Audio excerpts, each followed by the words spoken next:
Halo, bertemu kembali dengan Ibu dalam pelajaran Pendidikan Agama Katolik kelas 4 dengan materi kemampuan dan keterbatasanku. Nah, lewat materi ini kita diajak untuk menyadari mengenai arti dan makna dari semua kemampuan, keterbatasan kita, memahami bahwa setiap orang itu memiliki keunikan yang berbeda dalam dirinya. Nah, hendaknya keunikan itu dapat kita manfaatkan untuk kepentingan diri kita sendiri, untuk kepentingan orang lain, dan tentunya untuk kemuliaan Tuhan. Nah, sebelum kita belajar, alangkah baiknya kita awali pembelajaran kita hari ini dengan berdoa. Marilah kita berdoa. Terima kasih ya Bapa atas berkat dan rahmat-Mu bagi kami pada hari ini. Kami mohon berkat-Mu ya Bapa, agar kami mengetahui kelemahan dan kelebihan kami, sehingga dapat mengembangkan diri kami di kemudian hari demi kemuliaan-Mu. Amin. Oke, anak-anak ibu yang terkasih, coba kita perhatikan dulu gambar ini. Nah, ibu percaya dari gambar ini kalian melihat bahwa gambar ini itu tentang kemampuan yang kita miliki. Kalau yang digambar yang pertama, itu kemampuannya adalah di dalam sepak bola. Nah, ini ya. Sedangkan gambar yang kedua itu dia bermain pianika dan masih banyak kemampuan yang lain. Dua gambar itu hanyalah contoh. Dan mungkin di antara anak-anak ibu ada yang kemampuannya menggambar, ada yang bernyanyi, ada mungkin juga berpidato, ada mungkin juga bermain biola. Nah, banyak ya kemampuan-kemampuan yang dimiliki. Nah, apa sih sebenarnya arti dari kemampuan? Ya kan? Sering kita artikan kemampuan itu apa? Nah, di sini coba.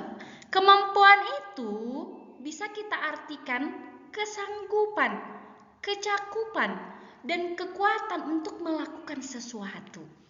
Ya, contoh. Jadi mungkin kadang-kadang anak-anak kami mau atau pernah ditanya oleh Bapak Ibu guru di sekolah, sanggupkah bermain sepak bola? Apakah kamu sanggup membawakan sebagai dirijen? Nah, ketika kamu katakan, iya Bu, saya sanggup. Iya Pak, saya sanggup. Berarti kamu mampu melakukannya, bukan hanya sekedar kata-kata. Itu tadi ya. Ketika kita berani mengatakan sanggup, berarti harus berani melakukan itu. Nah, tadi sudah Ibu sebutkan, kemampuan itu banyak. Nah, salah satunya ini, kamu lihat ya. Salah satu ini dia, ada ini banyak kemampuannya. Oke, berpidato, bernyanyi, bermain sepak bola, menggambar dan menulis. Ya, nah selain kita memiliki kemampuan, kita juga harus memahami bahwa di balik kemampuan kita juga memiliki keterbatasan. Nah, setiap manusia itu tidak ada yang sempurna. Sehebat apapun seseorang itu, pasti ada keterbatasan. Apa itu keterbatasan? Nah, coba kita lihat. Keterbatasan itu di mana manusia tidak akan mengetahui segala sesuatu karena setiap orang memiliki keterbatasan. Jadi tidak ada manusia yang tahu semuanya. Ya. Contoh, seorang penulis yang profesional dan handal belum tentu mampu menjadi pembicara yang baik di depan orang banyak. Nah, itu tadi seperti yang Ibu sebutkan. Orang yang bisa penulis, belum tentu dia bisa berbicara di depan orang banyak. Itulah keterbatasannya, kelemahannya. Atau contoh kedua, seorang pencipta lagu belum tentu mampu menyanyikan lagu yang dia ciptakan dengan baik. Karena apa, Bu? Karena suaranya mungkin tidak bagus, suaranya fals, ya. Nah, itu dia beberapa contoh. Nah, keterbatasan itu ada ternyata 4. Keterbatasan bisa kita juga definisikan sebagai apa ya? Kelemahan. Keterbatasan. Yang pertama ada keterbatasan fisik. Yang kedua ada keterbatasan intelektual. Yang ketiga ada keterbatasan psikologis. Yang keempat ada keterbatasan ekonomi. Ya. Apa-apa saja Bu keterbatasan fisik. Keterbatasan intelektual seperti apa? Nah, kita lihat ya. Oke, mari perhatikan kembali gambar ini, anak-anak ibu yang terkasih. Mungkin di gambar yang pertama ini yang ada tanda merah, kamu bisa melihat ya, ada perempuan cantik di sini kan? Tapi dia memiliki keterbatasan. Inilah dia tidak bisa berjalan. Nah, jadi dibantu oleh alat bantu dia ini seperti kursi roda. Ya, nah inilah dia keterbatasan fisik. Yang kedua, ini ada kamu lihat gambar, itu keterbatasan intelektual. Nah, keterbatasan intelektual itu mungkin pernah kamu mengamati anak-anak, ada seseorang, kalau dari segi tubuh, dari segi badan, dia itu sudah dewasa. Tetapi pola pikirnya masih seperti anak-anak. Ya. Jadi pola pikirnya itu tidak sesuai dengan usianya. Jadi itu disebut keterbatasan intelektual. Ya. Maka bersyukurlah kita di sini, kamu terlahir dengan sempurna menjadi orang normal tanpa keterbatasan. Nah, keterbatasan fisik ini tadi banyak. Ada orang yang tidak bisa mendengar, tidak bisa melihat, atau mungkin tangannya tidak ada. Itu keterbatasan fisik. Oke. Nah, yang ketiga, kita lihat ini. Nah, gambar ketiga coba amati. Kalau kita lihat dari sekitarnya ini bisa kita lihat bahwa mereka ini orang yang kurang mampu dalam bidang ekonomi, keuangan, ya, orang yang memiliki keterbatasan ekonomi. Lihat dengan situasinya. Iya, ya. Ketika orang memiliki keterbatasan secara ekonomi, berarti tidak semua bisa terpenuhi dengan baik. Jadi kadang makannya pun hanya 1 kali sehari. Bajunya mungkin tidak secantik itu. Selanjutnya kita lihat di gambar yang berikut. Nah, ini adalah kamu lihat gambarnya, dia seperti orang yang stres ya. Nah, ini keterbatasan emosional. Keterbatasan emosional itu bisa juga kita pahami kalau ada orang yang gampang-gampang marah. Nah, sedikit aja dia disentuh kawannya marah. Sedikit tidak sesuai dengan keinginan marah. Ketika orang tua kita tidak mau memenuhi permintaanmu, marah. Hal kecil saja pun membuat marah. Sedikit pun marah. Nah, itu artinya memiliki keterbatasan emosional, tidak bisa mengkontrol emosinya. Nah, itu dia ya. Oke. Nah, lalu bagaimana cara kita menghadapi keterbatasan itu? Ya kan?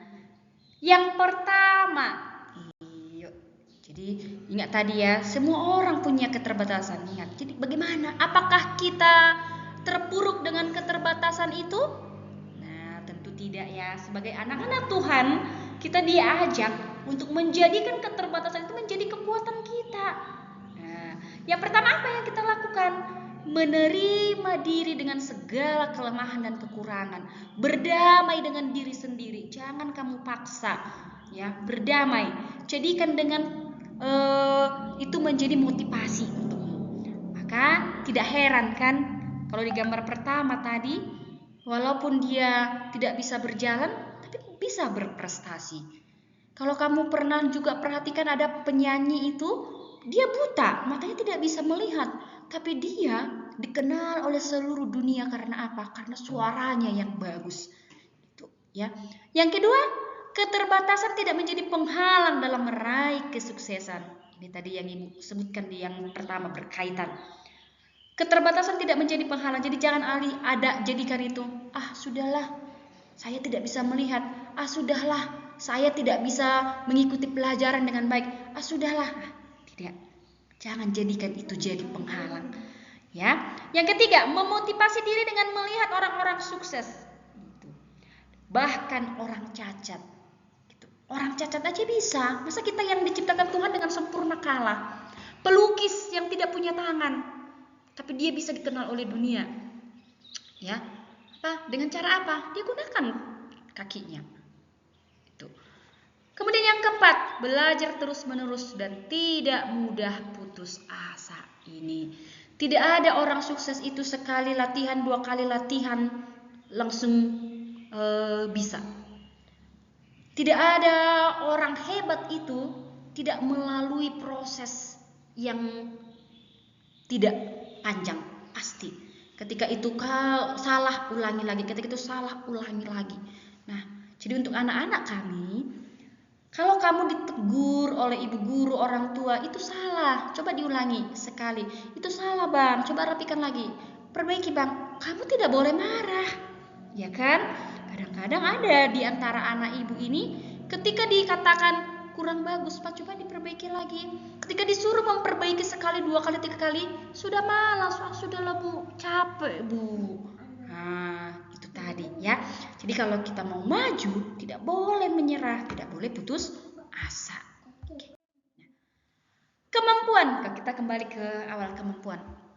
Kemampuan itu ada beberapa macam. Yang pertama, kemampuan yang bersifat jasmani.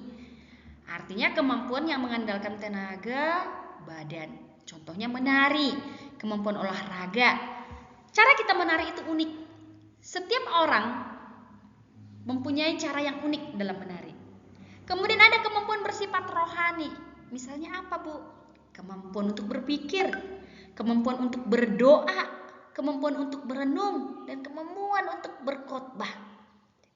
Itu tadi. Jadi ada macam-macam kemampuan itu. Jadi kemampuan itu tidak hanya satu macam, sayang, ya. Bukan hanya pintar matematika kemampuan, tidak. Orang yang berkhotbah, orang menjadi pemimpin upacara, orang yang menjadi pembicara di depan kelas, itu juga kemampuan. Jadi jangan pernah kamu berpikir kemampuan itu hanya matematika, bahasa Inggris, pintar bernyanyi, tidak, ya. Tapi berdoa itu juga kemampuan loh, jangan salah. Tidak semua orang bisa memimpin doa dengan baik. Jadi jangan anggap sepele. Berdoanya, berkhotbahnya itu bukan kemampuan. Bukan, itu juga kemampuan. Jadi untuk anak-anak kami yang lain, jangan menyepelekan temannya, hanya berdoanya dia pintar. Jangan, ternyata berdoa itu juga adalah kemampuan, gitu ya. Untuk diingat, ini kita harus ingat bahwa kemampuan yang ada di dalam diri kita hendaknya dikembangkan demi kebaikan diri sendiri maupun sesama serta kemuliaan Tuhan. Kamu punya kemampuan misalnya bernyanyi, kalau itu tidak dilatih, maka kemampuanmu itu akan terpendam. Kamu punya kemampuan misalnya bermain pianika, ya kemampuan itu harus dikembangkan. Dengan cara apa? Kalau disuruh misalnya ikut, ayo ada kegiatan pianika, ikut ya nak. Harus mau, jangan nggak mau aku Bu, capek latihan terus. Tidak, harus dikembangkan supaya semakin berkembang. Itu ya.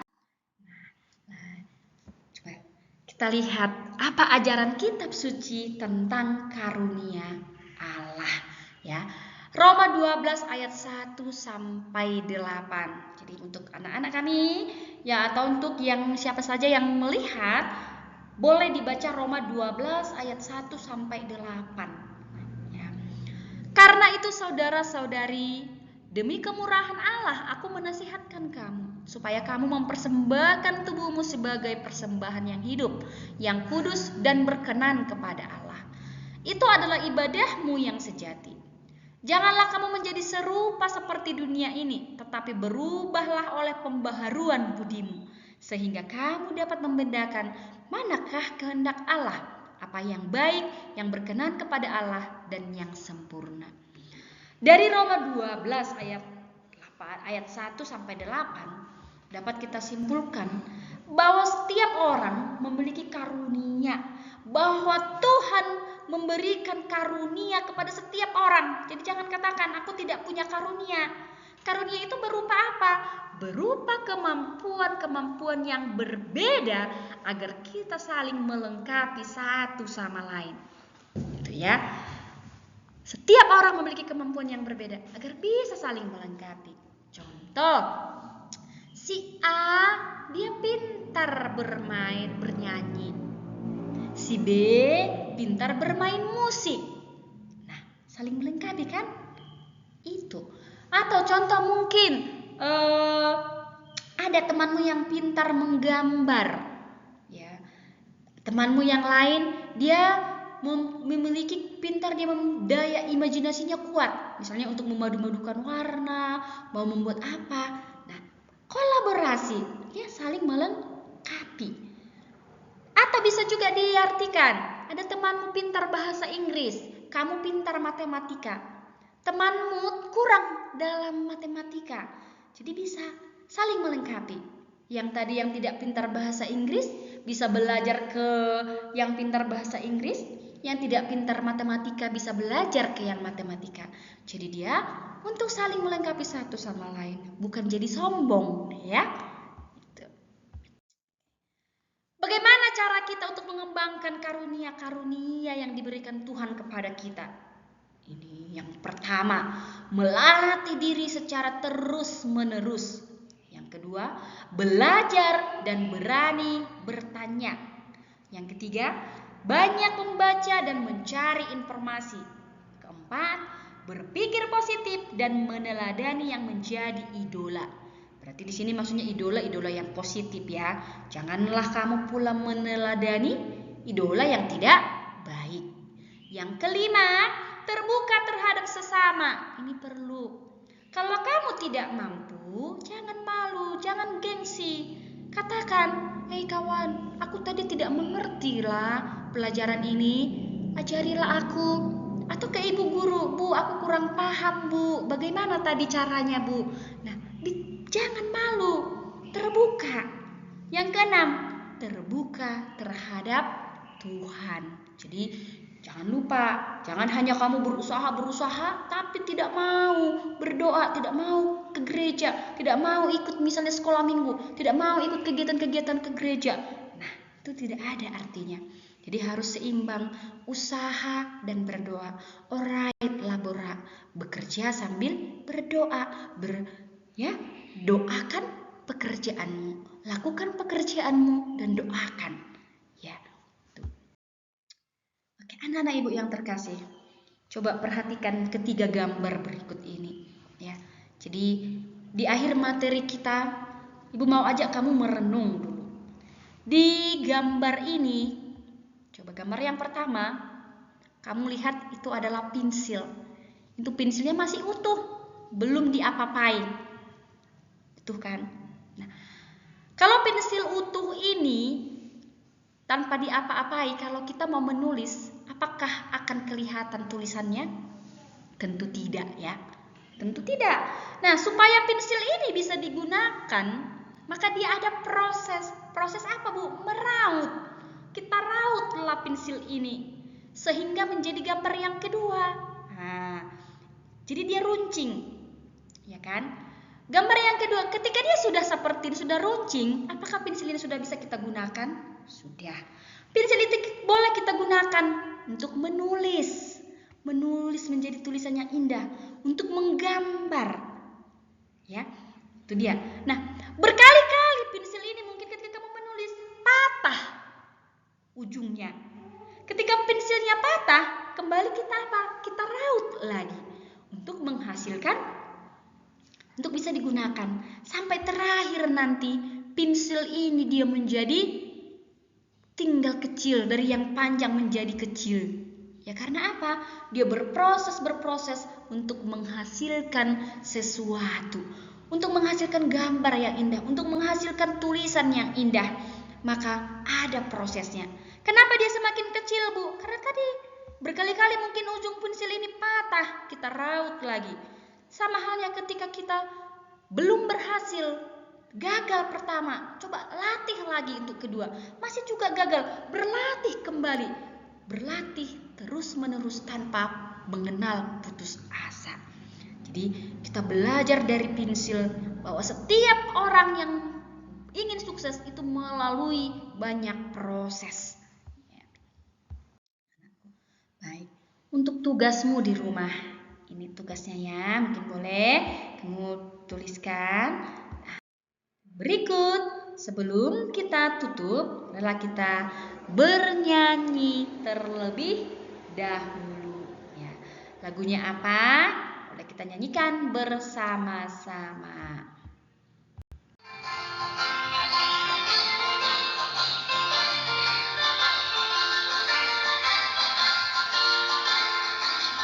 Kita laksanakan wajib belajar, putra-putri tunas bangsa harapan negara. Wajib belajar tentang kehidupan bangsa, untuk menuju masyarakat adil sejahtera. Gunakan waktumu, isilah hidupmu, tekunlah belajar, giatlah bekerja. Berantas kebodohan, pangi kemiskinan.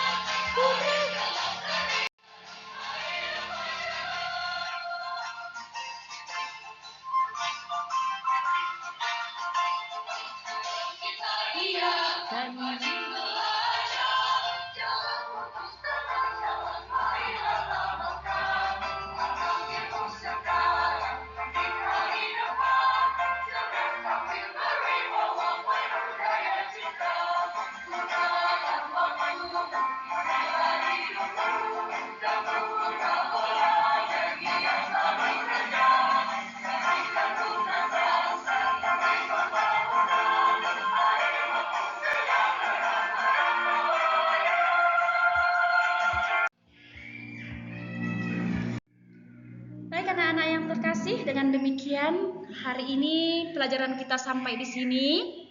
Sebelum kita akhiri, hendaklah dulu kita berdoa. Marilah berdoa. Dalam nama Bapa dan Putra dan Roh Kudus. Amin.